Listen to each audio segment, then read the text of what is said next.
Minta ayat di sini, di sini nggak ada ayatnya. Ya kan dia belum melakukan apapun kejahatan, harusnya Iya. sih masuk surga. Tetapi kan bawa dosa waris. Iya, Nah, bisa nggak dosa masuk surga? nggak bisa. Nggak bisa. Jadi kalau nggak masuk surga masuk mana? Neraka. Tega bener Tuhannya. Iya. Baji nggak tahu apa-apa dimasukin neraka. Gitu. Nah ini yang disebut dengan konsep dosa waris oleh Paulus ini. Ini yang tidak pernah diajarkan oleh Yesus dan nabi-nabi sebelumnya. Menerima berkat kebenarannya, kefasikan orang fasik akan tertanggung atasnya. Berarti ini dosa satu nih. Tetapi jikalau orang fasik bertobat, tahu orang fasik? Tahu nggak orang fasik itu apa? Lupa apa? Orang yang berdosa secara terus-menerus. Orang fasik. Ya.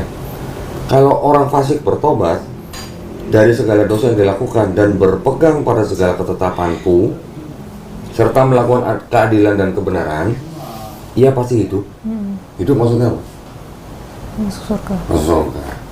Jadi orang dosa terus-menerus, kalau dia bertobat dan melakukan ketetapan Tuhan, dia masuk surga. Boleh? Iya. Setuju kan? Iya. Perlu STH nggak buat menafsirkan ini? Apa tuh itu? Sarjana teologi? Nggak usah ya? Nggak usah. Saya bukain lagi di ini.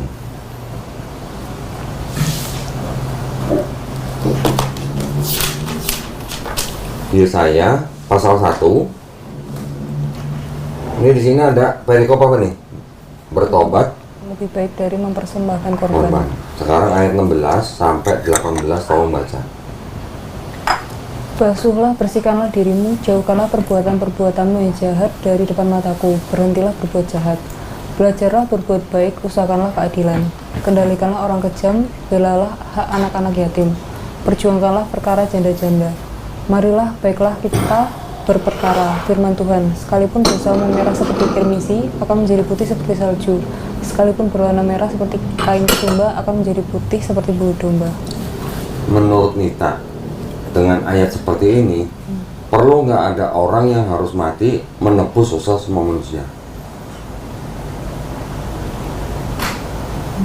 Enggak perlu. Nggak perlu ya? Nggak perlu kan?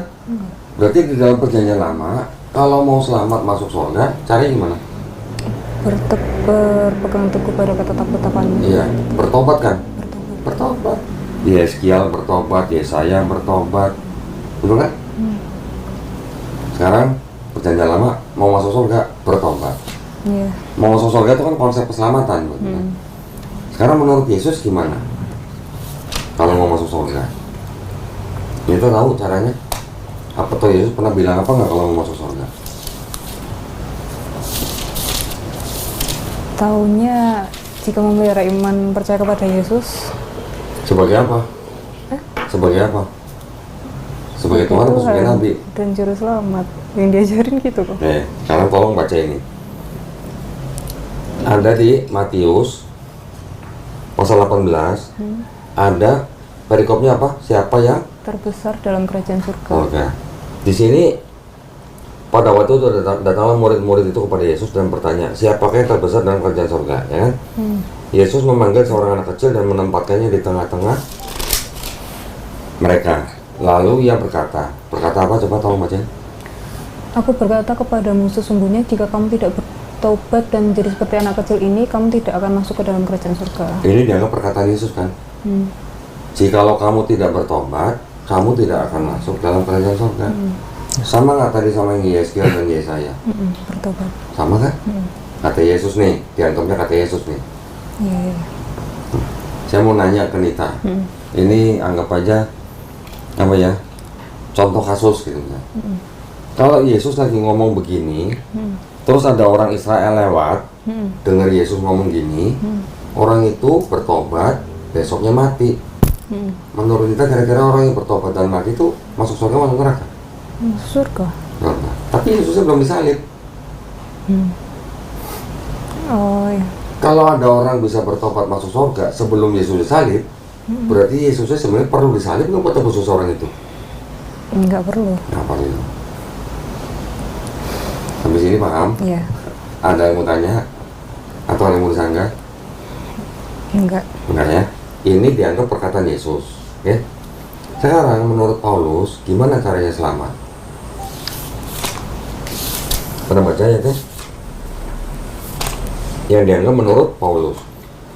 Ini Roma dianggap kan perkataan Paulus nih, dari Paulus, hamba Yesus Kristus.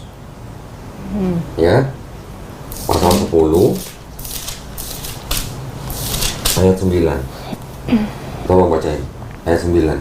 Sebab jika kamu mengaku dengan mulutmu bahwa Yesus adalah Tuhan dan percaya dalam hatimu bahwa Allah telah membangkitkan dia dari antara orang mati, maka kamu akan diselamatkan. Jika mulutmu mengaku Yesus sebagai Tuhan, betul? Dan percaya dalam hatimu bahwa Allah telah membangkitkan dia dari antara orang mati, baru lu selamat. Sama sama yang Yesus tadi. Beda. Jadi perjanjian lama Yesus dan Paulus, konsep keselamatannya yang sama yang mana, yang beda yang mana? Yesus yang sama. Sama. Iya. Sama perjanjian lama kan? Iya, sama perjanjian lama. Yang Paulus beda sendiri kan? Kok dia ngomong gitu kenapa, Bang? Hah? Kok dia bisa ngomong kayak gitu? Ya karena dia mengangkat dirinya untuk rasul, tapi bukan untuk bangsa Yahudi, tapi untuk bangsa di luar Yahudi. Bangsa di luar Yahudi. Ya, dan ada satu lagi ajaran Paulus yang merupakan gagasan baru yang tidak pernah Yesus ajarkan.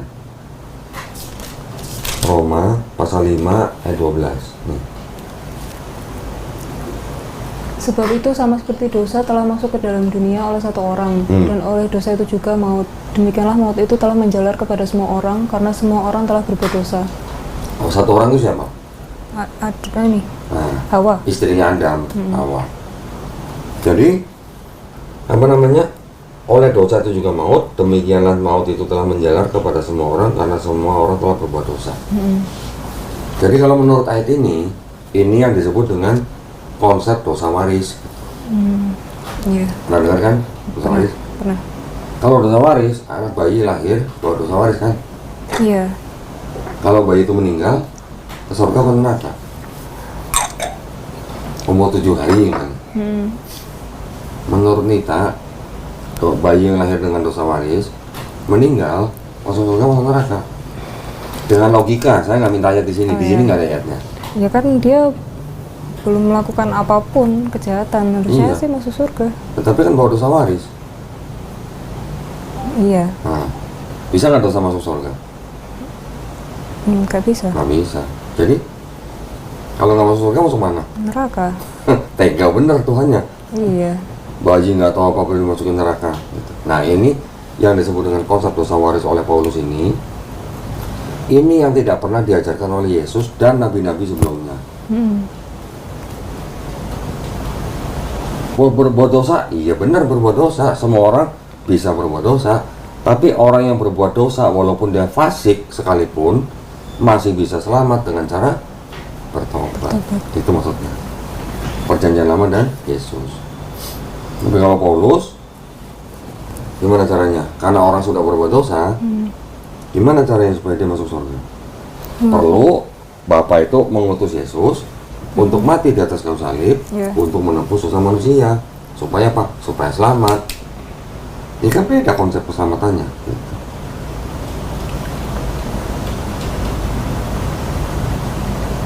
Sampai di sini mau disanggah silakan. Mau tanya itu loh, Pak. Itu kan kalau pernah dengar Ko Dondi ngomong katanya Yesus itu nggak disalibkan kan? Kan digantiin kan oleh Simon orang Kirene ya? Itu bukan menurut Kristen yang ini. Ya. Kristen yang lain. Itu termasuk Kristen juga? Kristen juga. Tapi lain? Lain. Oh. Tapi zamannya juga lain. Maksudnya zaman lain itu yang disebut dengan Kristen Basilidean. Tumbuh suburnya malah di Mesir. Tumbuhnya mulai akhir abad pertama sampai abad kedua. Dokumennya ada. Iya. Mau lihat kan? Boleh lihat. Tapi kalau mereka bisa ngomong gitu, berarti ada saksi yang lihat. Kalau sampai ada bukunya itu gimana? Sampai ada gospelnya. Itu ada Loh, kemungkinan. sekarang gini, kalau mengenai saksi, siapa murid Yesus yang menyaksikan Yesus disalib di dalam Bible ini? Ada nggak? Yohanes? Yohanes. Nggak tahu, menurut Nita, Yohanes ngeliat nggak? Yang menyangkal Yesus itu bukan ya kok? Mereka Siapa? dia nggak lihat. Yang Yang apa? menyangkal Yesus. Petrus? Petrus. Ketika Yesus ditangkap di Taman Getsemani, diceritakan apa? Semua murid-murid Yesusnya lari, Kabur. kabur. Masuk akal nggak kalau mereka sudah lari ketika Yesus tangkap mereka datang ngeliat deket gitu? Oh, nggak ada ya? Nggak ada. Cuman yang diceritakan adalah wanita-wanita. Salah satunya ibu Yesus. Itu. Nggak ada murid-murid Yesus menjadi saksi.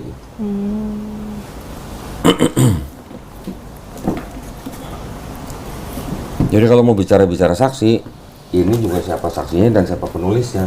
Itu Iya. juga bisa dipertanyakan gitu. Tapi kalau pas disalibkannya itu digantikan, tapi waktu dia dicambuk disiksa itu memang Yesus. Bisa jadi karena nggak diceritakan. Oh, nggak didetailkan. Di sini diceritakannya yang dicambuk dan dipukul itu memang Yesus. Bahkan Yesus juga ditampar gitu. Soalnya kan saya pernah lihat kan kok, ada video itu kayak peneliti orang Amerika atau orang mana namanya Ron, pernah dengar nggak? Ron siapa gitu? Terus? Dia neliti darah Yesus yang terciprat di situ. Oke. Terus kan dicek, katanya itu DNA-nya ya, apa itu? Pokoknya Y-nya berapa, X-nya no. berapa kayak gitu. Itu Oke. benar-benar menyatakan kalau ini nih Yesus. Itu kan klaim penelitian dia. Iya. Bagaimana membuktikan itu 100% benar? Tidak bisa. Kenapa? Namanya kayu salib. Ini kayu salib nih. Kayu salib 3 nih. Ini dipakai untuk ribuan orang yang disalib di situ. Nggak cuma Yesus saja yang disalib gitu. Oh. Bagaimana menjamin bahwa darah yang dia periksa di situ adalah darah Yesus?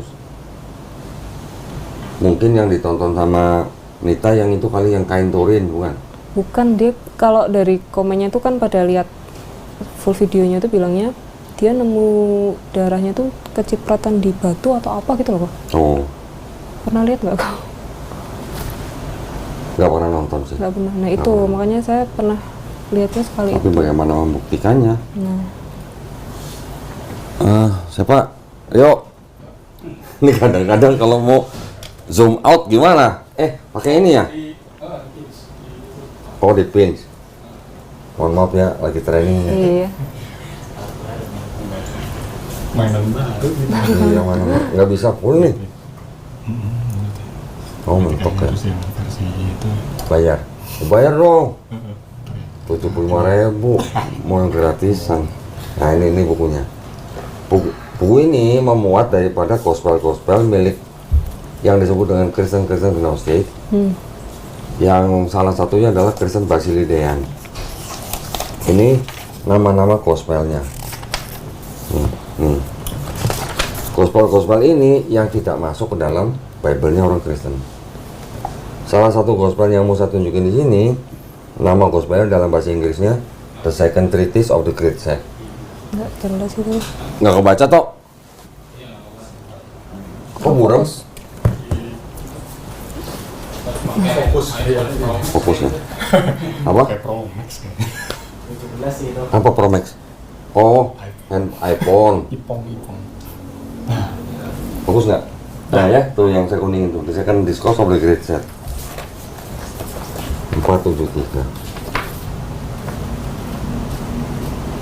Di gospel itu ada sebuah paragraf bunyinya begini.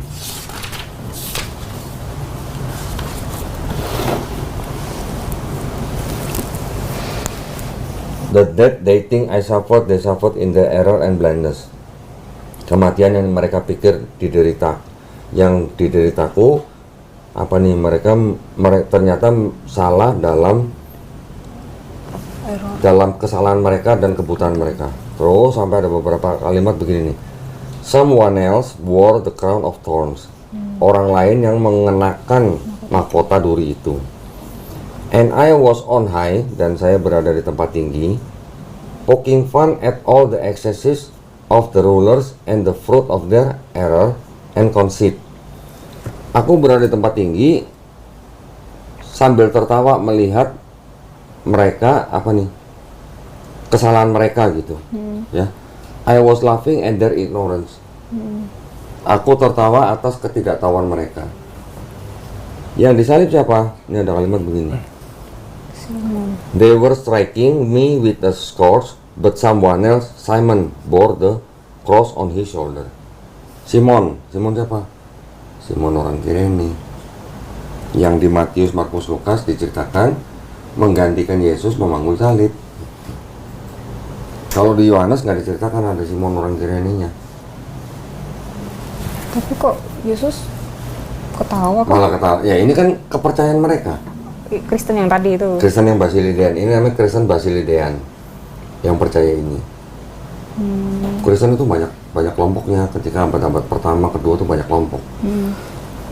Yang paling berkuasa Kristen yang Paulinisme, yang mengikuti pemikiran Paulus. Kristen Arianisme, mengikuti mengikuti orang bernama Arius. Kelompok Nazarin, yang dianggap orang-orang yang berasal dari kota Nazaret. Kelompok Kristen Ebionite, orang-orang Yahudi, tidak harus dari Nazarin. Terus, tapi mereka tidak menganggap Yesus sebagai Tuhan, hanya sebagai pemimpin rohani. Ada lagi Kristen Gnostik. Nah, di bawah Gnostik salah satunya adalah ini, Kristen Basilidean. Gitu. Ya, ini kepercayaan mereka. Oh, tapi di Al-Quran nggak ada kayak itu? Di Al-Quran diceritakan bahwa Nabi Isa alaihissalam tidak dibunuh dan tidak disalib, tapi orang yang diserupakan. Orang yang diserupakan ini tidak disebutkan namanya. Di luar Quran ada tafsir. Untuk ayat itu, Quran Surat An-Nisa ayat 157, tafsirnya Ibnu Katsir menyatakan bahwa yang diserupakan itu adalah Yudas Iskariot, murid Yesus yang berkhianat. Tafsir yang lain, Ibnu Abbas menafsirkan itu adalah murid Nabi Isa alaihissalam yang paling muda dan setia. Cuman nggak disebutin namanya siapa. Kalau Yudas Iskariot bukannya mati gantung diri? Nah, kalau di Bible Kristen, di Bible Kristen ceritanya Yudas ceritanya mati gantung diri atau mati jatuh, perutnya terburai keluar. Kan kontradiksi. Beda ceritanya gitu. Kalau pendeta ditanya begitu, oh itu ceritanya yang di kitab ini Yudas diceritakan gantung diri, tapi yang di kisah para rasul setelah gantung diri dia jatuh, perutnya sobek gitu. Dua kitab yang berbeda dijadiin satu sama pendeta. Ya. Ya itu kontradiksi. Saya nggak membahas itulah. Kalau membahas kontradiksi, ratusan dari saya di buku saya. Ya. Dari mulai tempat dan tahun kelahiran Yesus saja saya bisa perkarakan gitu, nah artinya perkarakan perbedaannya gitu. Yeah. Kita nggak bicara kontradiksi nih. Yang kita bicarakan sekarang adalah bagaimana konsep petuhanan dan keselamatan antara perjanjian lama, Yesus dan Paulus, dan konsep petuhanannya. Yeah. Jadi kalau tadi kita bicara di dalam perjanjian lama, kalau mau selamat masuk surga caranya hanya dengan bertobat. Yang Yesus juga ngajarin caranya juga dengan bertobat. Tapi yang Paulus harus ngaku dulu Yesus Tuhan, percaya dalam hati Allah sudah membangkitkan dia dari antara mati, baru selamat. Itu yang membedakan. Ini hal mendasar dulu nih. Gitu. Sampai sini, tanya lagi. Saya tuh ada beberapa pertanyaan sih kok. Nggak dicatat ya? Ini mana tadi? Mana? Keluarin dong. Oh ini Keluarin. kecil banget tapi.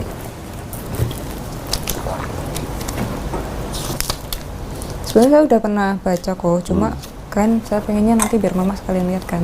Dari kodon biar jelas sekalian. Saya akan berusaha menjawab seobjektif mungkin ya, Iya. berdasarkan data. Saya nggak mau asumsi. Itu kok mau tanya yang tentang kelahiran Yesus. Itu kan ada perbedaan sudut pandang dari Islam sama Kristen kan? Oh, oke. Kalau Kristen kan lihatnya kan lahirnya di kandang domba. Cariin saya kata kandang dombanya. Kalau ada. Aduh, kan katanya. Katanya, oke. Saya Tapi enggak. tidak tertulis kandang domba di Matius dan Lukas. Oh nggak ditulis? Tidak ada tertulis kandang domba. Tertulisnya bayi Yesus ditaruh di palungan. Palungan. Tuh? Kan Iya, nggak ada tapi kandang dia- dombanya. Iya. Saya buktikan nih. Iya.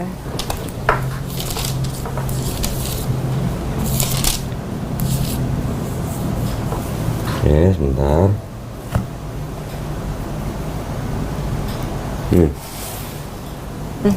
Kelihatan. Iya. Lukas pasal 2 ayat mulai dari ayat 1 sampai ayat 7 lah. Ya.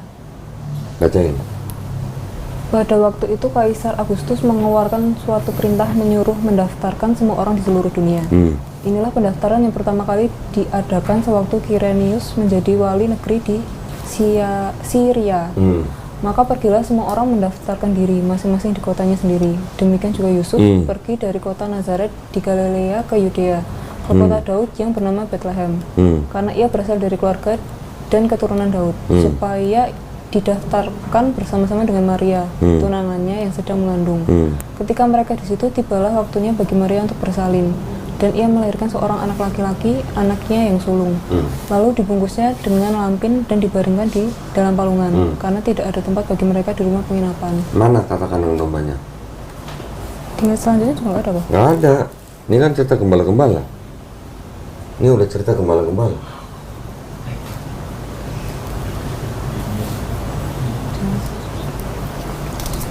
Ditulis lagi paling di ayat 16. Lalu mereka cepat-cepat berangkat dan menjumpai Maria dan Yusuf dan bayi itu yang sedang berbaring di dalam palungan. Palungan itu apa sih, Pak?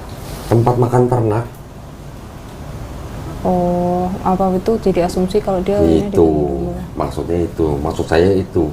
Hanya gara-gara ditulis diletakkan di palungan, orang Kristen atau gereja mencoba memvisualisasikan mereka lahirnya di kandang domba, Yesus lahir di kandang domba. Nah kalau kenapa domba gitu maksudnya pertanyaan? Palungan itu bisa tempat makan untuk hewan ternak apa aja. Bisa untuk hewan ternak babi, bisa untuk hewan ternak kuda gitu. Kenapa pakai domba gitu? Nah itu hanya bentuk visualisasinya gereja. Ya, nggak ada kandang dombanya. Di Matius apakah ada cerita domba apa kandang dombanya? Nih.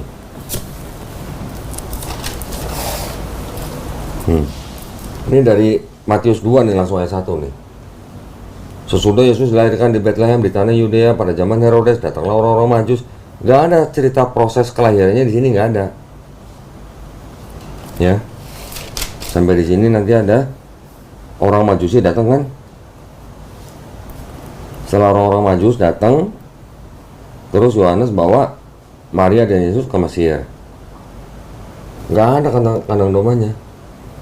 Nah, Matius pasal 2 sama tadi Lukas pasal 2 itu kontradiksinya sebenarnya besar. Cuman dalam hal ini nggak perlu saya bahas di sini lah. Ya. Iya. Terusan kalau versi Islam kan katanya lahir di bawah Pohon korma. Ya.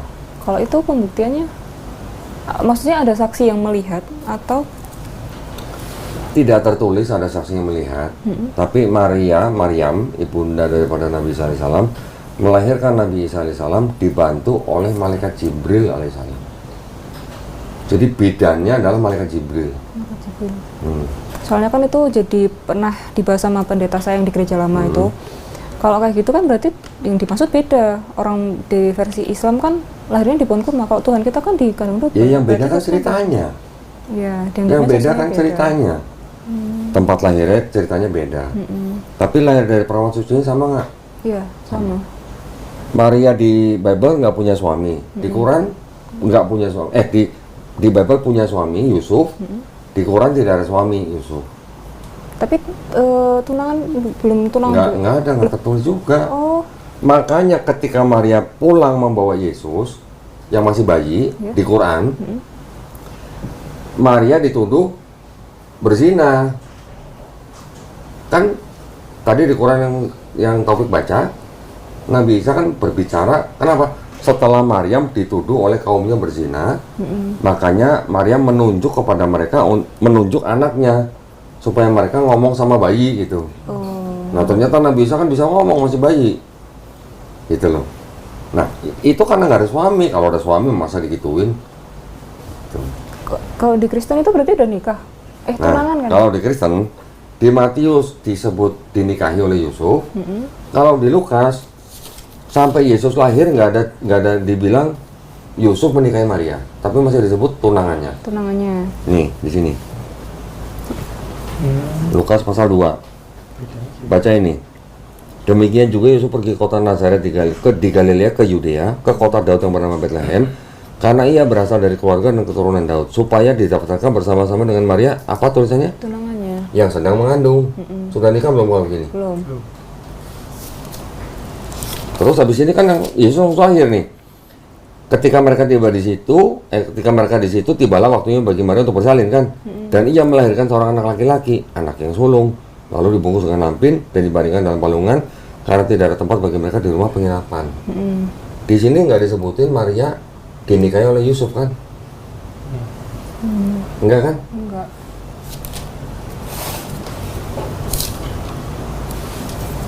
Di sini dari Matius pasal 1 ayat 18, kelahiran Yesus Kristus seperti berikut. Pada waktu Maria ibunya bertunangan dengan Yusuf, ternyata ia mengandung dari Roh Kudus sebelum mereka hidup sebagai suami istri. Karena Yusuf suaminya seorang yang tulus hati dan tidak mau mencemarkan nama istrinya di muka umum, ia bermaksud menceraikannya dengan diam-diam. Tetapi ketika ia mempertimbangkan maksud itu, malaikat Tuhan tampak kepadanya dalam mimpi dan berkata, Yusuf anak Daud, janganlah engkau takut mengambil Maria sebagai istrimu, sebab anak yang di dalam kandungannya adalah dari Roh Kudus. Ia akan melahirkan anak laki-laki dan kau akan menamakan dia Yesus, karena dialah yang menyelamatkan umatnya dari dosa mereka. Hal itu terjadi supaya genaplah yang difirmankan Tuhan oleh Nabi, sesungguhnya anak dari itu akan mengandung dan melahirkan seorang anak laki-laki, dan mereka akan menamakan dia Immanuel, yang berarti Allah menyertai kita. Sesudah bangun dari tidurnya, Yusuf berbuat seperti yang diperintahkan malaikat Tuhan itu kepadanya. Ia mengambil Maria sebagai istrinya. Itu menikah nggak? Menikah ya. Nah itu Matius. Matius. Tadi yang enggak. Lukas pasal 2.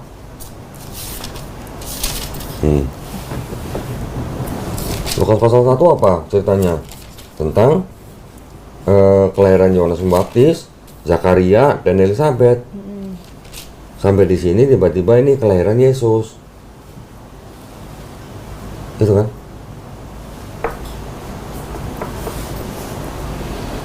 Gitu kan? Itu masuk dalam buku saya. Nah, kalau mau baca lagi, Yesusnya lahir di zaman siapa? Nah, ini juga kontradiksi. Di Lukas, di sini apa? Pada waktu itu, Kaisar Agustus mengeluarkan suatu perintah menyuruh mendaftarkan semua orang di seluruh dunia kan?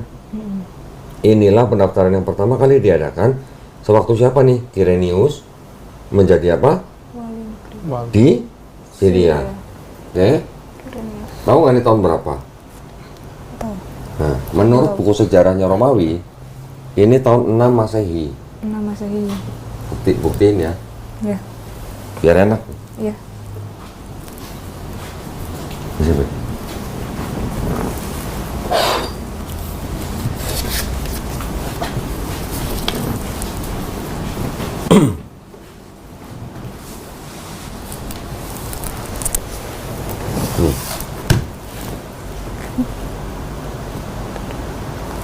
Oke.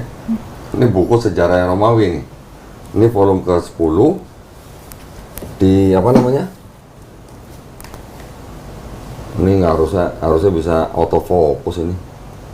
Atau zoom nih harusnya bisa nih. Ya, mentok nih ya. Cambridge Ancient History volume 10 The Augustan Empire. Aduh, burem ya. 44.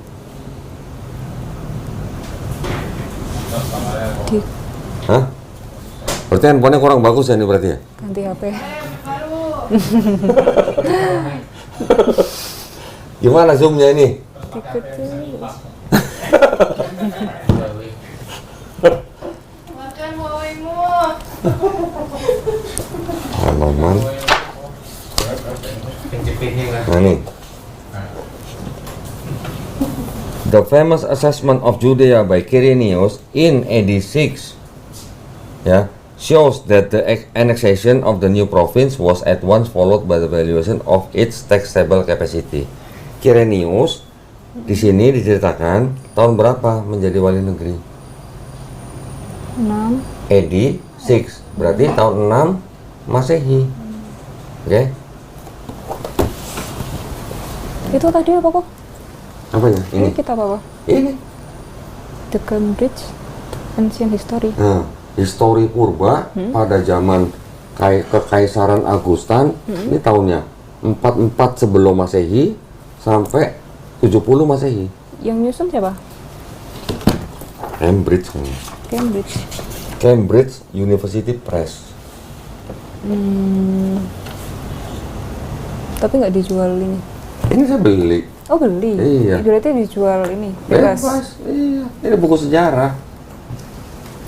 Cambridge, tuh. Cambridge Ancient History, Volume 10, Augustan Empire, BC kan tahu kan? Sebelum Masehi. AD, Sesudah. Masehi. Oh Masehi. Berarti ini zaman ketika kehidupan Yesus. Gitu. Tuh, yang ngedit siapa? Ada semuanya. Iya. Bisa beli ini maksudnya. Ya, bisa. Bisa beli. Barunya 6 juta. Belum ongkos kirim, belum pajak. Second aja loh kok. Ini beli second. Oh, itu second. Beli barunya susah. Bentar ya.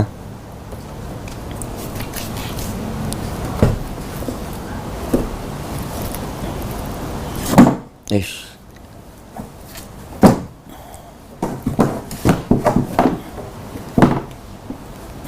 Oh di sini. Nih. Apa nih?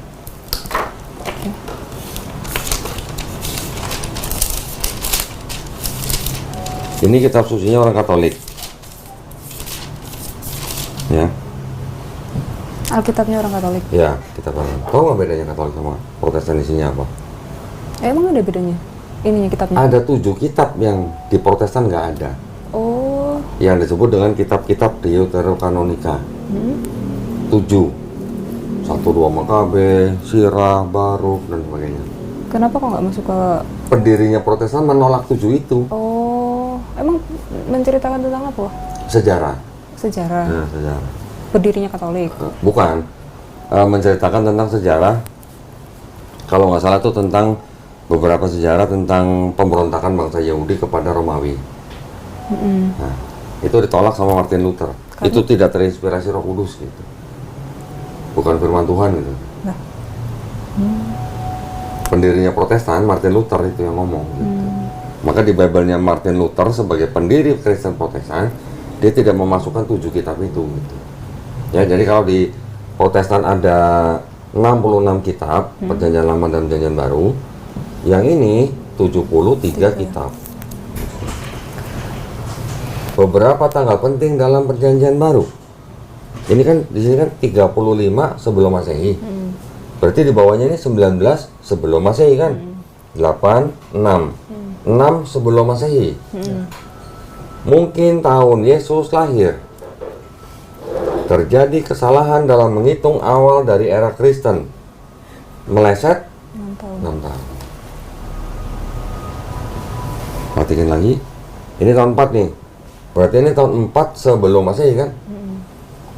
Kematian Herodes, Matius 2:19, putranya Archelaus pergi ke Roma untuk diangkat menjadi raja. Tetapi ia hanya mendapat Yudea, provinsi-provinsi lain diserahkan kepada raja wilayah, ya kan? Ada di Lukas 3 dan 32 dan 237. Perhatiin, Yesus di Lukas tadi lahir pada zaman Kirenius jadi wali negeri Syria tahun 6 Masehi. Di Matius, Yesus lahirnya zaman raja siapa? Nah, selain 7 kitab itu tadi, yang di sini di Katolik, isinya sama dengan di Protestan, sama isinya.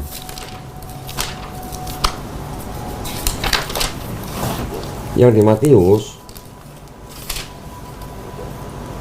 mana? Matius 5, Matius 1.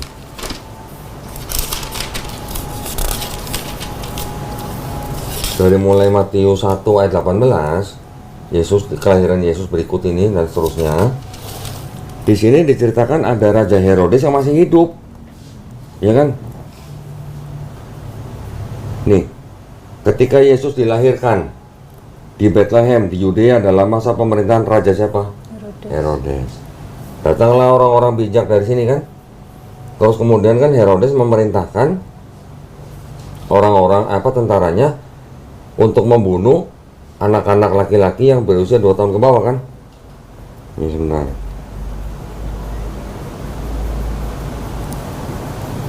Ini orang Majusi datang.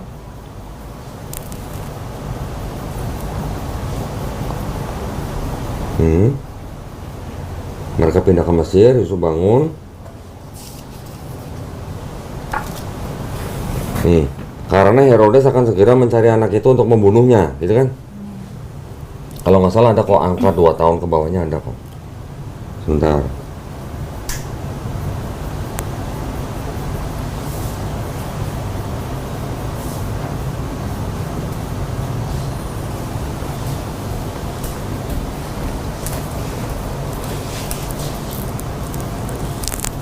Mana ya? Yang bilang 2 tahun.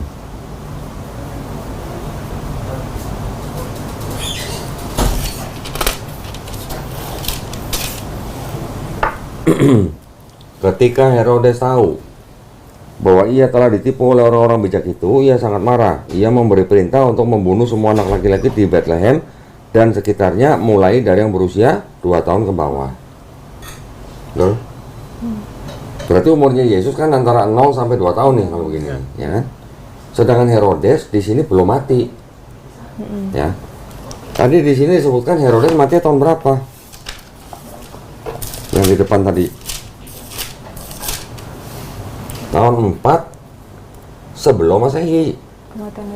Kematian Herodes. Betul? Matius 2:19. Berarti Herodes yang di sini yang dimaksud dalam Matius adalah Herodes yang di sini kan? 19 nih. Nah ini 19. Sesudah kematian Herodes. Nah ini. Ya. Sesudah kematian Herodes, berarti Herodes yang dimaksud ini adalah yang mati tahun 4 sebelum Masehi.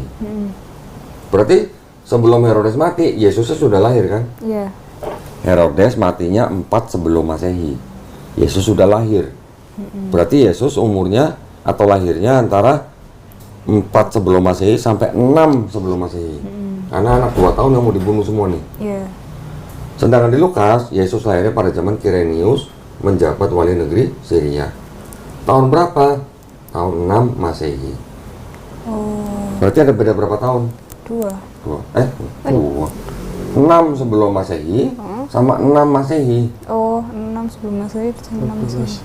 Berapa tahun? 12. 12 tahun. Antara Matius dan Lukas. Kalau begitu saya tanya, kalau begitu dalam Bibelnya Kristen atau Katolik, Yesusnya ada berapa?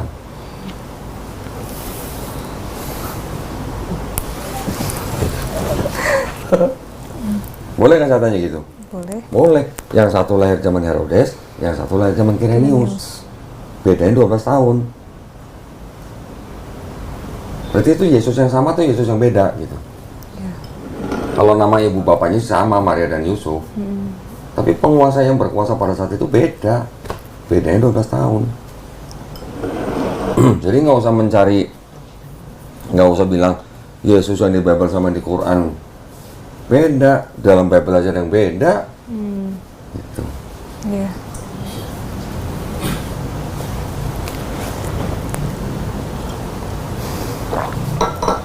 Cukup jelas? Mudah-mudahan jelas ya. Iya. Perbedaan itu ada di dalam Bible Kristen sendiri. Tapi kalau Katolik tuh mengimani Yesus juga kan, Bu? Iya dong, sama. Tapi dia menghormati Bunda Maria. Ya, tapi nggak menyembah juga. Katolik tidak menyembah Maria sebagai Tuhan, hanya menghormati sebagai Theotokos. Nah, Theotokos. Bunda penghantar Tuhan ke bumi. iya. Gitu. Yang tadi saya bilang, Tuhan mau ke bumi harus ada yang nganter gitu. Iya. Nah, kalau konsep Trinitasnya sama antara Protestan dan Katolik. Kenapa Martin Luther protes ke gerejanya sendiri, yaitu Katolik? Karena Katolik pada waktu itu abad 16 punya tradisi. Di Katolik itu ada kayak ruang bilik, Iya. ya kan? Jemaat yang merasa berdosa, mengaku dosa masuk ke dalam bilik, dalamnya ada romo atau pastor, Iya. ngaku dosa, sama romo itu kan diampuni. Dosamu sudah diampuni, gitu kan? Zaman itu bisa keluar sertifikat. Iya. Kalau ada sertifikat harus bayar nggak biasanya?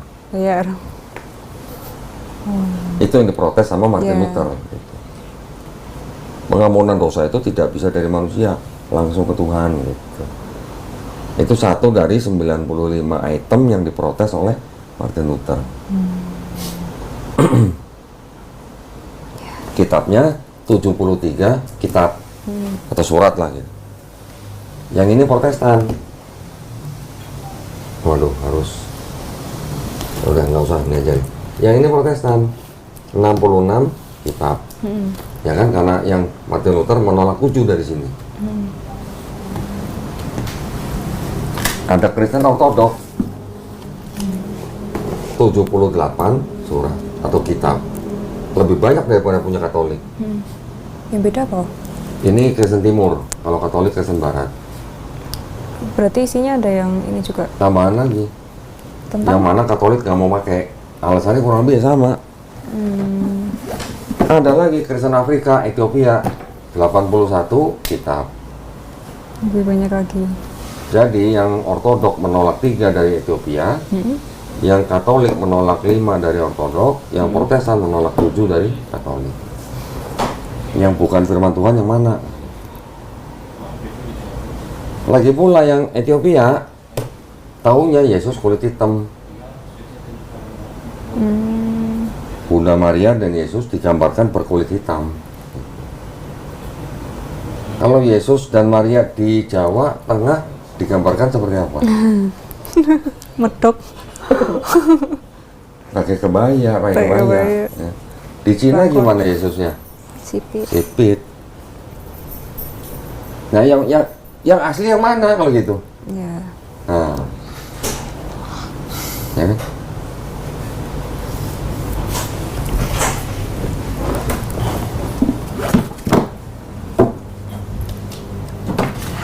Ya, jadi tadi kita sudah meringkas konsep ketuhanan dan keselamatan Perjanjian Lama Yesus dan Paulus.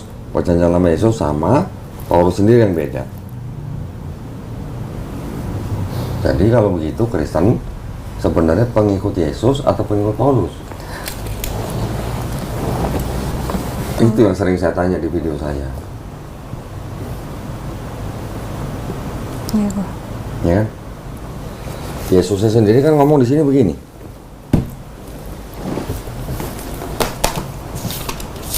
Matius 15 ayat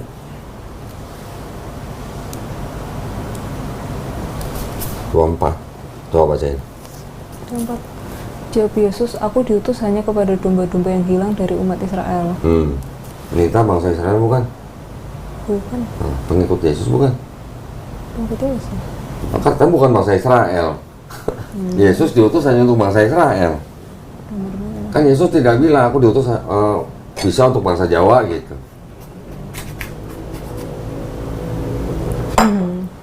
Iya. Pusing juga ya, Pak? Pusing enggak pusing kalau udah paham mah. Iya. Nggak pusing kalau udah paham global konteks. Kalau cuman berbicara ke dalam Bible secara mendalam atau masuk ke dalam, ayat ini dibenturkan dengan ayat ini, benturkan dengan ayat ini, tapi kita tidak tahu ini perkataan siapa, ini perkataan siapa, ini perkataan siapa, percuma. Akan jadi debat kusir. Tapi kalau kita menjauh, kita tahu, oh ini ada perjanjian lama, perjanjian baru. Perjanjian baru ada 4 gospel, ada surat-surat Paulus. Kita bandingkan aja konsep ketuhanan, konsep keselamatan perjanjian lama, Yesus, dan Paulus. Agak jauh ngeliatnya. Jadi gampang. Ya. Itu nyambung sama yang ini kok. Kan kalau kayak kemarin tante yang saya ketemu Senin itu, terus dari keluarga saya juga, dari pendeta dan sebagainya, itu kan bilang kalau Alkitab itu kan kayak berurutan kan. Maksudnya kayak ceritanya itu nyambung walaupun beda masa lah. Katanya itu ceritanya kurang lebih masih nyambung. Perjanjian lama atau baru? Bilangnya Alkitab. Oke. Dari perjanjian baru sama perjanjian lama bilangnya gitu. Oke, kelihatannya. Iya, perjanjian baru tuh apa ya bahasa istilahnya tuh kayak bukan ramalan, ya istilahnya kayak ramalan terus dinyatakan di perjanjian baru. Nubuat, jangan ramalan. Ya, nubuat. Kalau Perjanjian ramalan lama- itu dukun. Ya perjanjian lama itu nubuat terus dinyatakan Ya. di perjanjian baru. Nah, Oke.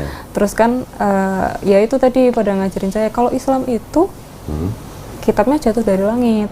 Nah, dulu saya nangkepnya beneran jatuh dari langit kok. Jadi beneran diturunin. jatuh dari langit. Nah ternyata kemarin waktu ini diskusi sama mereka juga katanya bukan jatuh dari langit. Tanya topik dong. Iya kemarin dia juga bilang bukan jatuh langit dalam artian jatuh beneran bukunya, tapi digituin. Tapi kayak wahyu ya kamu kemarin bilang. Iya wahyu. Wahyu. Nah selama ini dikiranya, mama saya pun juga mengiranya jatuh beneran jatuh dari langit. Oke. Sekarang nalarnya gimana, masa jatuh dari langit banget gitu? Saya buktikan ya omongan saya tadi Iya. tentang Injil. Tadi kan saya udah suruh dia baca Quran kan. Iya. Dia akhirnya mengakui kan bahwa itu bukan buku yang jatuh dari langit kan. Oke, berarti wahyu kan? Iya. Saya buktikan dari Bible kamu nih. Iya. Bisa saya buktikan dari Bible kamu nih. Jangan kaget ya. Di Lukas pasal 20.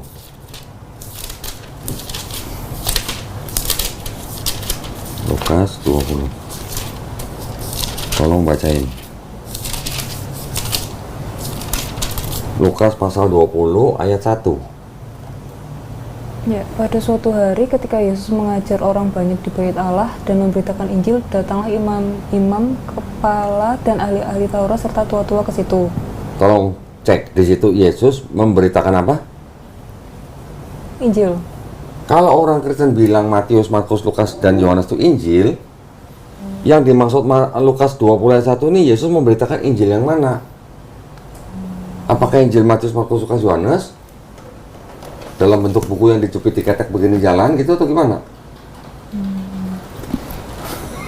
Iya. Paham maksud saya? Oh iya paham. Jadi yang di sini yang diberitakan Yesus, yang disebut memberitakan Injil di sini, ini apa yang diberitakan Yesus? Apakah berbentuk buku atau berbentuk pengetahuan atau pesan? Pesan. Berarti apa? Wahyu bukan? Injil itu di sini. Iya. Bantu saya malah gitu. Ya kan? Iya. Jadi dari perspektif Islam malah ada kebenarannya yang bisa dibantu dari Bible. Memberitakan Injil. Apakah ini buku? Pasti bukan. Nanti ada lagi ayat yang lain, Injil Allah gitu. Kalau Injil Allah berarti apa? Ya wahyu dari Allah. Di sini kan memberitakan Injil, mengajar orang banyak bait Allah dan memberitakan datang imam kepala dan ahli Taurat. Sebentar ya. Ada yang dibilang mengajarkan, memberitakan tentang kerajaan Allah atau kerajaan sorga. Udah. Saya tanya pendeta yang bilang apa namanya Injil ini sama dengan Quran, saya tanya, ini maksudnya Injil mana yang diberitakan Yesus? Apakah Injil Matius, Markus, Lukas, Yohanes? Apa sih? Bukan. Nah, itu yang harus kita pelajari. Kapan kitab ini disusun? Siapa yang menyusun? Di mana disusun? Itu harus tahu. Kalau dibilang, tantenya bilang tadi Alkitab itu berurutan, saya mau tanya nih. Ini kan urutannya pertama Matius. Iya. Matius, Markus, Lukas, Yohanes. Kisah para Rasul, bukan tulisan Paulus, tapi dari mulai Roma, 1-2 Korintus, ya kan? Galatia, Efesus, Filipi, Kolose ini yang dianggap surat-surat Paulus ada 13. Menurut Nita, yang ditulis duluan yang mana antara 4 gospel ini sama surat-surat Paulus? Harusnya sih Matius. 4 gospel. Matius. Karena taruh paling depan, jadi harus paling pertama ditulis kan? Iya. Itulah. Berarti tidak tahu sejarahnya disusunnya kitab itu sendiri. Menurut ahli-ahli perjanjian baru nih, saya cuma mengutip doang nih dari ahli perjanjian baru nih. Yang ditulis pertama itu adalah surat-surat Paulus. Ditulis pertama antara tahun 48 sampai 50 Masehi. Sampai 65 atau 67 Masehi. Udah ditulis nih. Indikasi yang paling kuat apa sih dari pernyataan mereka? Paulus di dalam surat-suratnya pernah nggak nyebut Matius, Markus, Lukas, Yohanes? Nggak pernah. Pernah nggak Paulus menceritakan kelahiran Yesus? Nggak pernah juga. Pernah nggak Paulus menceritakan mujizat-mujizat Yesus? Nggak pernah juga. Pernah nggak Paulus menceritakan tentang penyaliban Yesus? Enggak. Nggak pernah. Nah, tiba-tiba kok ada cerita Sekarang kalau logikanya, kalau Matius sampai Yohanes ditulis duluan dan Paulus membaca, masuk akal nggak kalau Paulus di 13 suratnya nggak pernah menceritakan ini gitu? Masuk akal nggak? Nah, itu maksud saya. Paulus nggak pernah menceritakan apa yang ditulis di Matius, Markus, Lukas, Yohanes. Nggak pernah. Itu indikasi paling kuat. Make sense? Ya. Nah, yang diceritakan oleh Paulus adalah sosok Yesus yang disebut dengan sifat kosmik gitu. Kosmik itu artinya ya gaib gitu loh. Karena kan Paulus ngakunya aku melihat Yesus dalam bentuk cahaya dan suara. Saul, Saul, mengapa engkau menganiaya aku, gitu aja. Ya. Habis itu kan Paulus kan memberikan pengajaran dia sendiri tentang dosa waris, tentang konsep keselamatan, konsep ketuhanan, Yesus serupa Allah dan segala macam. Nggak pernah cerita Yesus dulu lahir di mana, zaman siapa, terus disalibnya gimana. Nggak pernah cerita gitu kan. Satu indikasi lagi paling kuat begini. Paulus walaupun begitu, tapi kan Paulus percaya bahwa ada kehidupan setelah kematian. Ya. Di Matius pasal 27 ayat 51 lah sampai 53 lah. Tolong bacain. Dan lihatlah tabir bait suci terbelah dua dari atas sampai ke bawah, dan terjadilah gempa bumi, dan bukit-bukit batu terbelah, dan kuburan-kuburan terbuka, dan banyak orang yang kudus yang telah meninggal bangkit. Dan sesudah kebangkitan Yesus, mereka pun keluar dari kubur lalu masuk ke kota kudus dan menampakkan diri kepada banyak orang. Kalau Nita baca ini, kalau terjadi di Boyolali aja, kira-kira heboh nggak? Tipe Masuk berita Boyolali atau berita nasional ini? nasional gitu. Bisa jadi berita dunia loh. Iya. Nggak cuma satu loh, banyak loh. Apa katanya? Banyak orang kudus. Ini bukan orang Boyolali ya, orang kudus yang telah meninggal bangkit. Iya. Kalau orang yang udah meninggal bangkit namanya apa? Namanya apa, Pik? Zombie. Bilang zombie ya. Tenggel kan kok? Bangkit dari kubur, masuk dalam kota. Ini kota apa? Kota Yerusalem kan? Kota kudus itu adalah Yerusalem. Misalnya mayat bangkit di Boyolali, masuk Jakarta, heboh nggak? Heboh. Heboh. Ini sebuah berita yang heboh. Paulus nggak pernah cerita ini, Paulus nggak pernah ngomong ini. Kalau yang dikatakan Paulus apa itu istilahnya merujuk kepada Yesus yang ini, Paulus pasti ngomong tuh bukti ada orang-orang kudus yang bangkit setelah kematian. Lu dong? Iya. Paulus nggak pernah cerita ini. Gitu. Ini surat-surat Paulus 48 atau 50 Masehi sampai 65 atau 67 Masehi. Dari 4 kitab yang ini, Matius, Markus, Lukas, Yohanes, yang ditulis duluan yang mana? Jangan Matius lagi, nih Matius tadi udah di paling depan nih. Ternyata yang ditulis duluan yang Markus. Karena Markus paling pendek nih, ya kan? Tidak ada cerita kelahiran Yesus, betul? Tidak ada cerita Yesus umur 12 tahun, tidak ada silsilah Yesus, betul nggak? Yang ditulis duluan itu yang Markus, kira-kira tahun 65 sampai 70 Masehi. Sebelum bait sucinya orang Israel diruntuhkan oleh Jenderal Titus di tahun 70 Masehi. Ya, sebelum bait suci itu diruntuhkan, dibakar oleh Jenderal Titus, Markus sudah ditulis. Oke. 10 tahun kemudian, kira-kira tahun 75 sampai 80 Masehi, penulis Matius dan penulis Markus menyadur Markus. Menyadur. Apa itu? Jadi yang 90% di Matius berasal dari Markus. Iya. 50% yang di Lukas berasal dari Markus. Tapi Matius dan Lukas, penulis dari kitab 2 ini punya sumber sendiri yang disebut dengan, yang Matius disebut sumbernya M, yang Lukas sumbernya L. Tapi dua-duanya selain pakai sumber Markus juga pakai sumber satu lagi namanya Q. Q itu apa? Singkatan Quell. Koal itu apa? Kisah-kisah yang beredar di masyarakat selama puluhan tahun. Satu kata dalam bahasa Indonesia apa tuh? Kisah-kisah yang beredar di masyarakat selama puluhan tahun. Apa tuh bahasa Indonesianya? Apa dong? Kisah-kisah yang beredar di masyarakat selama puluhan tahun gitu. Apa namanya? Dongeng. Oh, dongeng. Legenda. Apalagi Legenda. legenda, apalagi Fiksi. fiksi kurang. Apalagi Dongeng, legenda, gosip bisa nggak? gosip. Bisa. Nah, berarti penulis Matius dan penulis Lukas selain menggunakan sumber Markus, punya sumber sendiri, tapi mereka juga mengambil dari sumber-sumber kisah-kisah yang beredar di masyarakat selama puluhan tahun. Ya, jadi kalau Markus tadi 65 sampai 70 Masehi, Matius dan Lukas kira-kira 75 sampai 80 Masehi. Yang Yohanes kira-kira tahun 95 Masehi. Yang Yohanes gaya bahasanya beda sendiri dari Matius, Markus, Lukas. Dia gayanya beda sendiri gitu.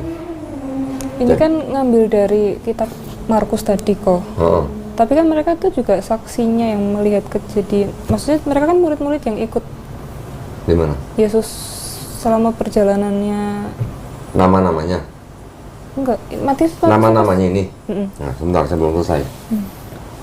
Dari mana 4 kitab ini memperoleh nama Matius, Markus, Lukas, Yohanes? Ini nama-nama yang diatributkan oleh bapak-bapak gereja di abad kedua. Yang pertama memberi nama Matius dan Markus, bapak gereja namanya Santo Papias. Pernah dengar?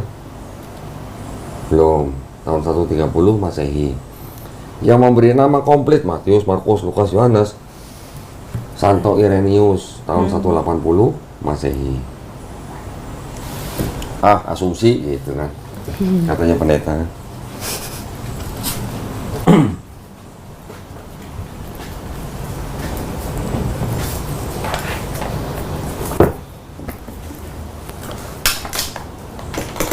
Yang begini-ginian di TikTok dibahas nggak topik? Enggak. Enggak. Yang dibahas di TikTok apa? Saya nggak main TikTok aku. Oh, lah, kamu nonton Bang Suma di mana? YouTube. YouTube. Oh, YouTube. Dibahas nggak gini-gini?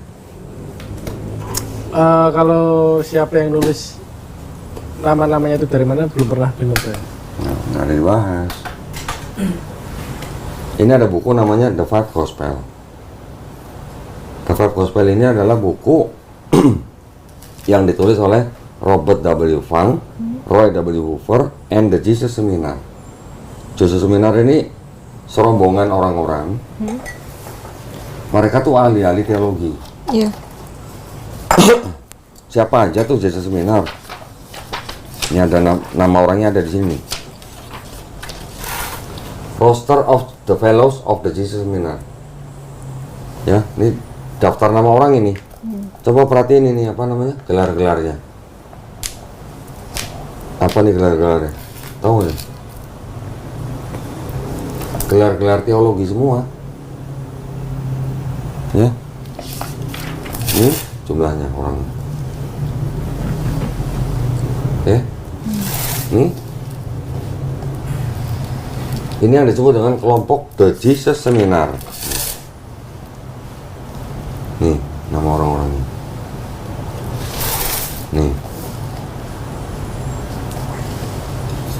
Sarjana-sarjana yang bergerak di bidang teologi. Ya. Terus tujuannya mereka nulis buku ini apa? Nah, kan gitu.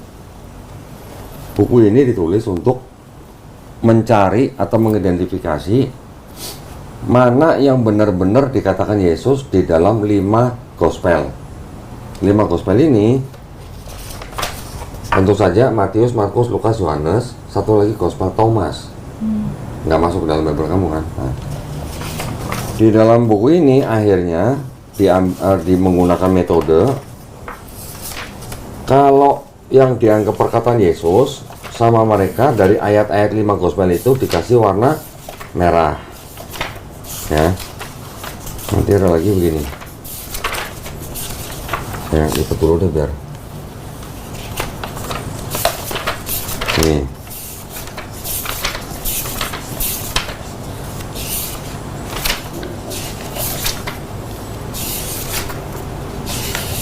Jadi di sini memang mereka sengaja kasih warna yang berbeda untuk ayat-ayat di dalam 5 Gospel itu.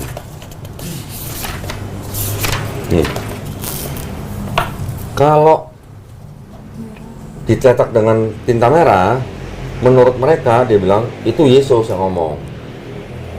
Kalau pink, sure sounds like Jesus. Tentu saja terdengar seperti Yesus, tapi kan tidak seperti merah. Kalau grey, abu-abu, well maybe, mungkin. Kalau hitam, there's been some mistake. Oke, berarti pasti bukan Yesus yang ngomong gitu. Akhirnya kesimpulan mereka setelah meneliti, mereka menelitinya bagaimana caranya? Mereka meneliti manuskrip atau naskah-naskah kuno yang dipelajari dari umurnya, gaya bahasanya, tradisinya, sejarahnya gitu. Ya, jadi mereka bisa tahu bahasa yang dipakai untuk dokumen usia sekian itu gaya bahasanya tuh sesuai dengan enggak dengan bahasa orang-orang pada zaman itu gitu. Itu ada ilmunya. Akhirnya mereka ngomongnya apa nih?